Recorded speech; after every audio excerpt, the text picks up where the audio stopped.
Je suis très heureux d'être ici au nom de Engie. Engie que vous connaissez sans doute d'Electrabel en Belgique, mais aussi de Tractebel, qui est aujourd'hui un des plus importants bureaux d'études spécialisés dans le domaine de l'énergie, quand même quelque chose sur quoi la Belgique peut être fière, et Fabricom, Ecofli et d'autres entités, mais aussi très présent dehors de la Belgique. C'est un groupe international avec une forte présence en Afrique et un développement très accéléré en Afrique. Et moi-même, je suis donc actuellement actif dans une business unit, comme on appelle ça, qui se spécialise et qui se concentre sur le développement en Afrique. Je suis très heureux d'être ici parce qu'on parle de la recherche, et c'est toujours important, mais on parle de l'énergie, et on parle de l'énergie en Afrique.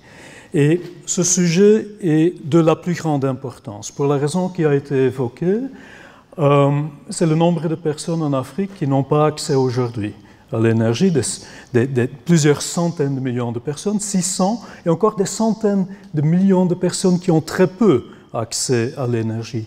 Et accès à l'énergie, c'est beaucoup plus que d'avoir une lampe. C'est accès à l'éducation, c'est accès à la santé pour remplacer les combustibles utilisés actuellement, c'est accès à la sécurité, et c'est corrélé au développement économique.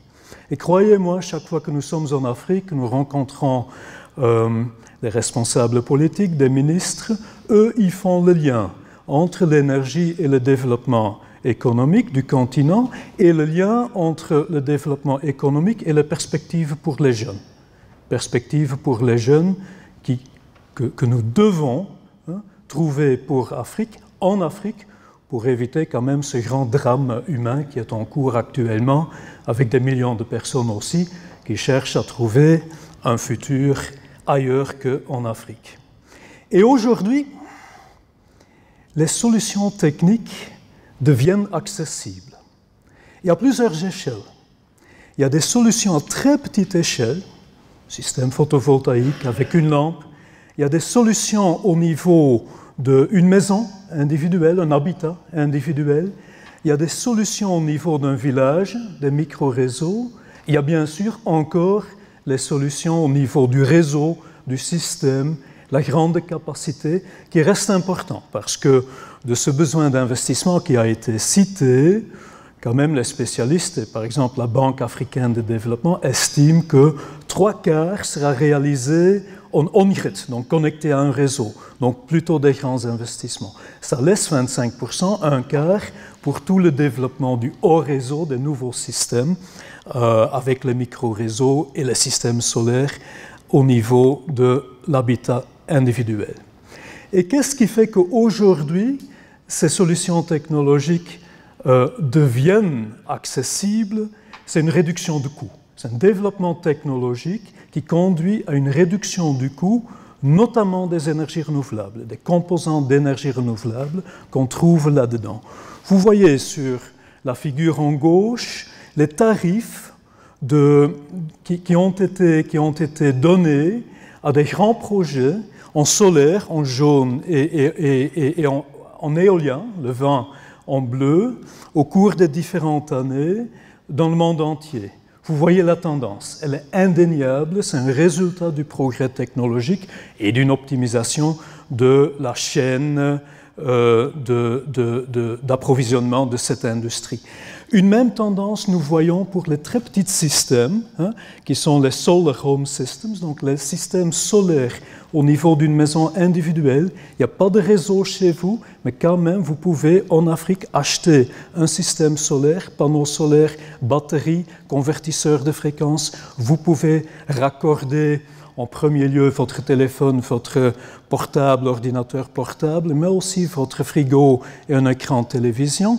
Et vous voyez la remarquable réduction du prix de revient de ces systèmes au cours d'une bonne dizaine d'années. Ça conduit évidemment, comme ça a été évoqué, à une très forte accélération de la présence des énergies renouvelables en Afrique.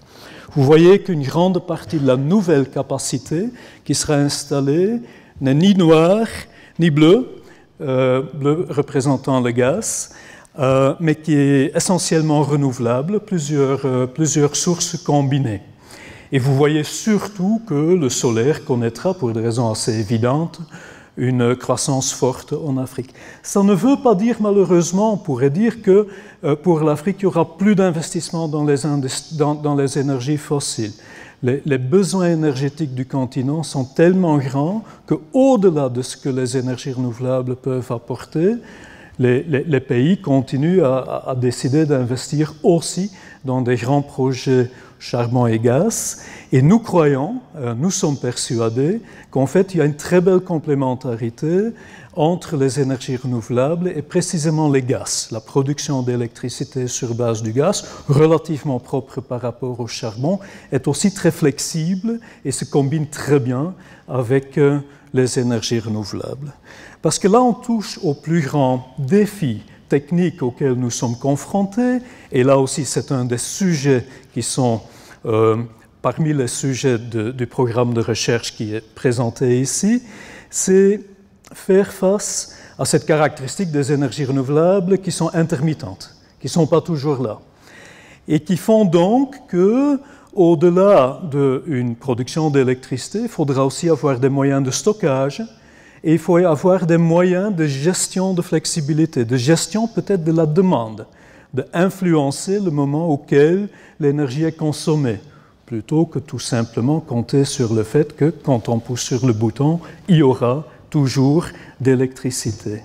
Et tout cela fait que le système énergétique gagne beaucoup en complexité et l'optimisation du système énergétique nécessite des méthodes analytiques, des méthodes mathématiques beaucoup plus avancées que ce que nous avons utilisé dans le passé pour nos systèmes classiques en Europe.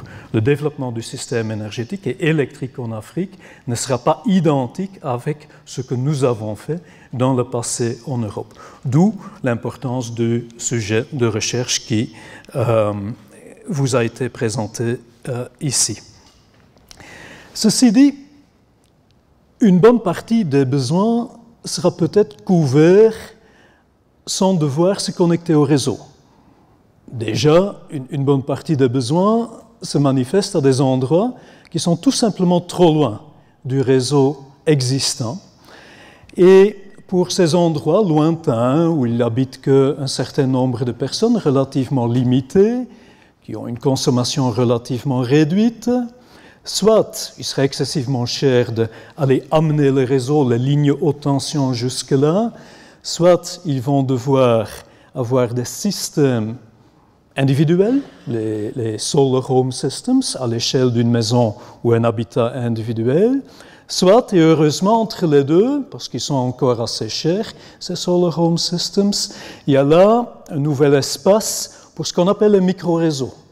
On peut s'imaginer d'avoir des petits réseaux électriques au niveau d'un village de quelques dizaines de kilowatts, quelques centaines de kilowatts par rapport aux centaines de mégawatts pour le système, ou milliers de mégawatts pour le système interconnecté. Et ces technologies sont devenues disponibles parce qu'on a maintenant pas seulement les énergies renouvelables qui sont moins chères, mais aussi le stockage qui est devenu moins cher, notamment les batteries. Et ça fait qu'il y a un développement intéressant à la fois en grand projet d'énergie renouvelable, à la fois en micro-réseau et à la fois en solution au niveau individuel. Aussi, pour ces micro-réseaux, il y a un vrai besoin de modélisation mathématique parce que les solutions utilisées dépendent évidemment du potentiel local, du gisement local. À certains endroits, il y a du solaire, à d'autres endroits, il y a beaucoup de vent, à d'autres endroits encore, il y a de la biomasse, il y a l'hydro. Tout cela doit être optimisé et ça nécessite une capacité de calcul assez poussée et pas du tout évidente. Et puis finalement, comme j'avais évoqué, les systèmes Solar Home Systems, au niveau d'un habitat individuel, vous voyez, et je ne vais pas rentrer en détail, mais vous pouvez vous faire une idée sur cette figure à gauche de la réduction du coût mesuré en pourcentage de leur budget annuel pour quelqu'un qui change d'un système classique pour l'éclairage de son habitat à un système Solar Home System qui utilise l'énergie solaire, des batteries et des lampes de technologie avancée, LED, pour éclairer la maison. Vous voyez la différence? C'est de l'argent qui devient disponible pour d'autres buts. Et finalement, sans m'arrêter trop là-dessus, en Afrique, il y a aussi, quand on parle de développement économique, il y a aussi une industrie, un secteur commercial, il y a l'agroalimentaire, il y a pas mal d'activités, des scieries, plein d'activités économiques qui, eux aussi, peuvent utiliser les mêmes technologies, un peu plus grandes qu'au niveau d'un village, mais qui vont par cela aussi pouvoir pas seulement avoir accès à une énergie qui coûte moins cher, mais aussi une énergie fiable, toujours là, on ne dépend pas d'un réseau exploité par je ne sais pas qui, et une énergie qui est propre, parce qu'aujourd'hui, leur alternative est très souvent brûler du fioul lourd, avec un rendement pas très élevé, et donc avec des émissions atmosphériques, une pollution trop importante. La technologie existe, les coûts diminuent. Pour la première fois dans l'histoire, on peut dire qu'aujourd'hui, des scénarios pour donner accès à l'énergie à tout le monde en Afrique deviennent réalistes. Ce n'est pas pour ça que nous pouvons l'implémenter demain, mais au moins les scénarios sont réalistes et réalisables, et on peut aller vers cet accès universel à l'énergie dans des délais raisonnables. On parle de dizaines d'années, pas de centaines d'années. Et cela à condition que pas seulement il y a continuation de ce progrès technologique qui nécessite de la recherche, mais aussi un alignement régulatoire et politique qui crée un cadre dans lequel on peut investir. C'est seulement de cette façon, je ne sais pas si la figure est bien visible, mais c'est seulement de cette façon qu'un jour l'Afrique ne sera plus le continent noir sur cette carte, qui est en fait une carte qui représente, sur base d'images satellites, la consommation électrique dans le monde. Il y a une très grande différence. Donc là, littéralement, l'Afrique est un continent noir le soir, vu du ciel, et c'est lié à l'absence d'une consommation d'électricité. Alors, brièvement, qu'est-ce que le groupe ENGIE fait récemment dans ce domaine? 3 exemples. Au Sénégal, nous sommes très fiers d'avoir été lauréats, c'est-à-dire qu'on nous autorise d'investir dans le plus récent projet photovoltaïque du Sénégal, 60 MW. L'annonce formelle et officielle sera demain, mais le groupe ENGIE avec Meridiam, un groupe français, ont été retenus. Nous allons construire ces 60 MW. Et les tarifs, pour ceux qui connaissent un peu le secteur, sont 38 € par mégawattheure et 39,8 € par mégawattheure. Ce sont les plus bas prix pour l'énergie solaire et photovoltaïque que l'Afrique a déjà vu. Ça met en évidence aussi cette diminution du coût qui est en cours et qui est devenu faisable. Nous avons d'ailleurs dans d'autres pays, par exemple en Égypte, 250 MW, un grand parc éolien en construction, et en Afrique du Sud, 100 MW, un grand parc d'énergie solaire thermodynamique, le solaire concentré, avec les grands miroirs paraboliques que nous sommes en train de construire. Alors, au niveau un peu plus petit, les micro-réseaux, l'électrification rurale dont j'ai parlé, nos projets pilotes se trouvent en Tanzanie, avec 50 services, 12 autres qui seront construits encore cette année, quelques dizaines d'autres qui doivent suivre en Tanzanie et d'autres pays. Et là, on parle d'amener l'électricité à des villages qui aujourd'hui n'ont pas accès, qui n'ont tout simplement pas l'électricité. Ce n'est pas de très grande consommation, on parle de quelques dizaines de kilowatts jusqu'à une centaine de kilowatts, mais ça reste quand même de très très grande importance pour les gens qui habitent dans ces villages. Ça évite d'ailleurs aussi que les gens se sentiront obligés d'aller vivre en ville, dans les grandes concentrations urbaines, qui eux aussi sont un vrai défi pour les autorités en Afrique. Et finalement, dans le domaine des systèmes solaires, au niveau de l'habitat individuel, nous avons avec une entité qui s'appelle Phoenix, qui est une start-up, qui était une start-up américaine à l'origine, mais basée au Kenya et en Ouganda, qui a déployé un système relativement simple, accessible. Aujourd'hui, 140 000 personnes comme clients, on pourrait dire, avec une ambition d'aller très rapidement vers des millions dans plusieurs pays. Et ce qui est intéressant ici, c'est que les clients ne doivent pas acheter le système. Ils payent pour l'électricité qu'ils utilisent et après avoir utilisé de l'électricité pendant 2 ans, 3 ans, ils deviennent propriétaires du système. Donc c'est du pay as you go et d'ailleurs ils payent avec de la monnaie mobile parce que certaines technologies sont bien déployées en Afrique, et y compris la téléphonie mobile.